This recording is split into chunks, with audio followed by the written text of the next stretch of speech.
ব্যাগে কার্তুজ নিয়ে দুবাই যাত্রা। কলকাতা বিমানবন্দরে পাকড়াও প্রাক্তন কাউন্সিলরের লাগেজ ব্যাগে কার্তুজ উদ্ধার। স্ক্যানারে কার্তুজ ধরা পড়তেই আটক করা হয়েছে প্রাক্তন কাউন্সিলরকে। কিন্তু কি কারণে ব্যাগে কার্তুজ, কি জানা যাচ্ছে জানবো। অনুপ চক্রবর্তী রয়েছে আমার সঙ্গে। অনুপ, কলকাতা বিমানবন্দরে যাত্রীর ব্যাগ থেকে মূলত কার্তুজ উদ্ধার। এই যে প্রাক্তন যিনি কাউন্সিলর তিনি কলকাতা থেকে দুবাই যখন যাচ্ছিলেন তার পরবর্তী ক্ষেত্রে লক্ষ্য করা যায় যখন স্ক্যানারে একেবারে তার লাগেজটা চেক করা হয় সেখানে দেখা যায় ম্যাগাজিন সহ কার্তুজ লক্ষ্য করা যাচ্ছে। এরপরে সিএসএফ থেকে আটক করে পরবর্তী ক্ষেত্রে যখন খতিয়ে দেখা হয় দেখা যায় ব্যাগের মধ্যে ম্যাগাজিন এবং 6 রাউন্ড কার্তুজ রয়েছে।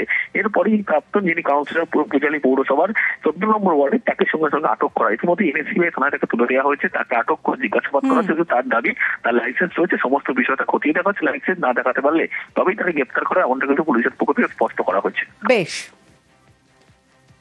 বাবা ধারের টাকা দিতে না পারায় মেয়েকে খুন, নাবালিকা খুনে গ্রেফতার করা হয়েছে মেশোকে। মুম্বাইয়ে খুন স্বরূপনগরের নাবালিকা, আর সেখানেই বাবা ধারের টাকা দিতে না পারায় মেয়েকে খুন। কি জানা যাচ্ছে জানবো। অনুপম সাহা রয়েছে আমার সঙ্গে। অনুপম, দেখো, এই যে স্বরূপনগরের পান্তাপাড়ার বাসিন্দা মফিজুল শেখ, সে তার পরিবার নিয়ে মুম্বাইয়ের পারমেল এলাকায় এসে বসবাস করতো গত 9 বছর ধরে, এবং সে একটি কারখানায় কাজ করতো। তার স্ত্রী পরিচারিকার কাজ করতে, এবং তার মেয়ে এবার মাধ্যমিকের পরীক্ষার্থী, পড়াশুনো করতো। এবং তার মেসোমশাইয়ের কাছ থেকে তার বাবা কিছু টাকা ধার নিয়েছিল, সে ধার শোধ করতে পারছিল না। এইবার গত 19 তারিখে সে মেসোমশাই সেই বাড়িতে তার বাবাকে খুঁজতে আসে। তো না পেয়ে তার মেয়েকে পিছন দিক দিয়ে প্রথমে আঘাত করে, মেয়ে পড়ে গেলে তার গলার নলি কেটে দিয়ে খুন করে, এমনটাই তার পরিবারের থেকে অভিযোগ করা হয়েছে। এবং সেই অভিযোগের ভিত্তিতে পারমেল থানার পুলিশ তার মেসোমশাইকে গ্রেপ্তার করেছে। এই নিয়ে কিন্তু যেমন একদিকে সে যেখানে থাকতো পারমেল এলাকায় শোকের ছায়া নেমেছে, অন্যদিকে স্বরূপনগরের পান্তাপাড়া এলাকাতেও কিন্তু শোকের ছায়া নেমেছে। এবং আজকে সে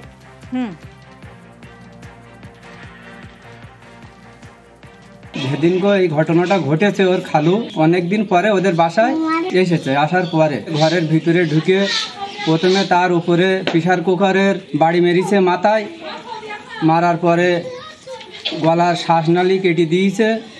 এটা করেছে বসিরহাটে বাড়ি, ওর নিজের খালু। তা আপনারা এখন কি চাইছেন? কি আমরা চাইছি যে ওর বিচার হোক। এনআইএর জলে মানব পাচার চক্রের 2 বনগাঁ থেকে ধৃত আমির আলী শেখ ও অমল কৃষ্ণ মণ্ডল। অবৈধভাবে সীমান্ত পার করিয়ে নাবালিকা পাচার, বাংলাদেশি নাবালিকাকে ভারতে এনে কটকে পাচার। আর সেই ঘটনায় এবার এনআইএর জালে মানব পাচার চক্রের 2 বনগাঁ থেকে ধৃত আমির আলী শেখ ও অমল কৃষ্ণ মণ্ডল। আমার সঙ্গে অনিরুদ্ধ কীর্তনিয়া রয়েছে। অনিরুদ্ধ, এই মানব পাচার চক্রের সঙ্গে এই দুজনকে জেরা করে কি জানা যাচ্ছে? সঙ্গে এই জালটা কি আরো বিস্তর?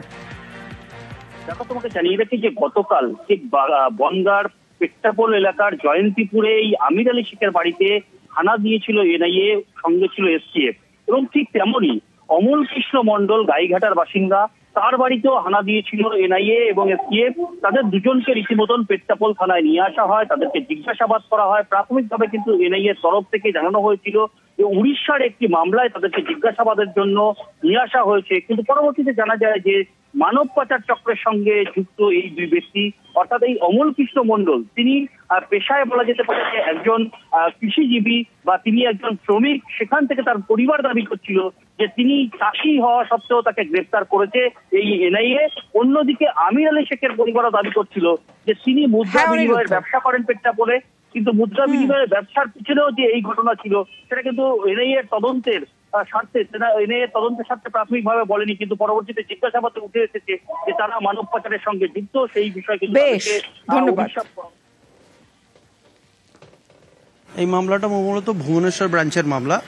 ওরা ওখানে একটা কেস রেজিস্টার্ড হয়েছিল হিউম্যান ট্রাফিকিং এর। সেখানে ভিকটিম নিজে এসে একটা ভুবনেশ্বরে উড়িষ্যার একটা থানায় কমপ্লেন করে, তার বেসিসে কেসটা রেজিস্টার্ড এবং সাবসিকুয়েন্টলি কেসটা এনআইএর কাছে ট্রান্সফার হয় by the order of the ministry of home affairs Delhi. 4 দিনের ট্রানজিট রিমান্ড প্রেয়ার করা হয়েছে। ল্যান্ডেড ম্যাজিস্ট্রেট সেটা কনসিডার করে অ্যালাউ করেছেন।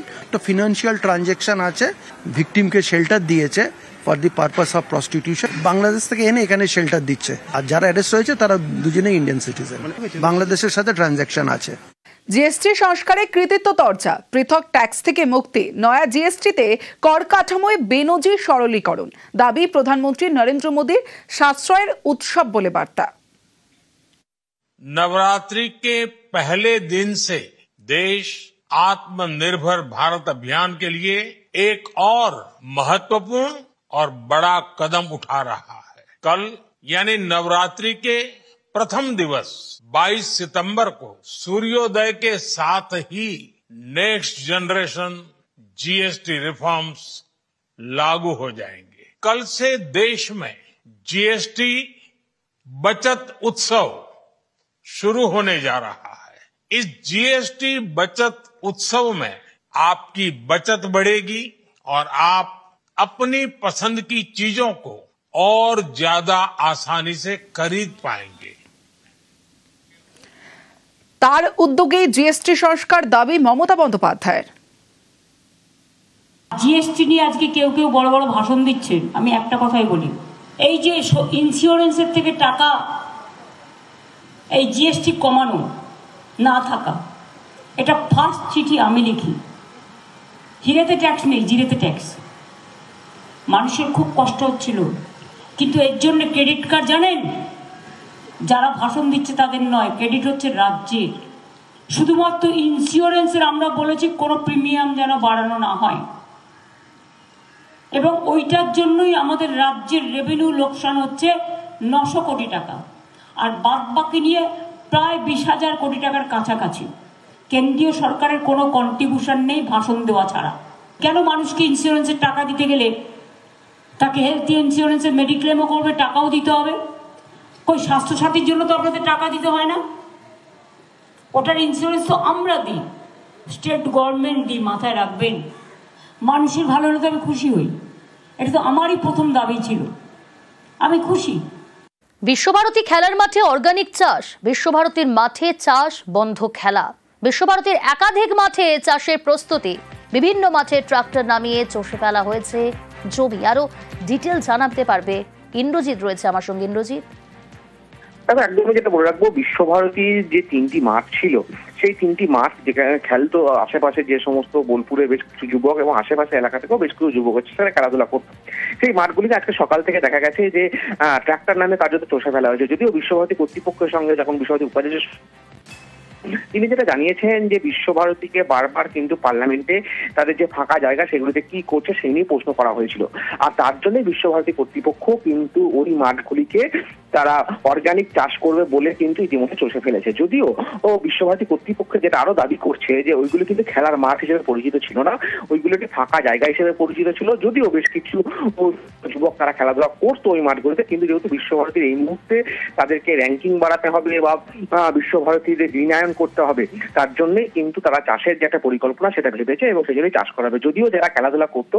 তাদের যেটা দাবি যে কেন এতদিন পর হঠাৎ করে চাষের কথা ভাবলো বিশ্বভারতী কর্তৃপক্ষ, ও তারা প্রায় খেলবে, কারণ এমনিতেই বোলপুরে মাঠের সংখ্যা অত্যন্ত কম, আর সেখানে যদি 3টি বড় বড় মাঠ যদি বিশ্বভারতী কর্তৃপক্ষ খেলাধুলা বন্ধ করে চাষের কাজ করাতে চায়, সেক্ষেত্রে তারা খেলবে কোথায়, সেটা নিয়েও কিন্তু যারা খেলাধুলা করে তারা কিছু প্রশ্ন তুলছে।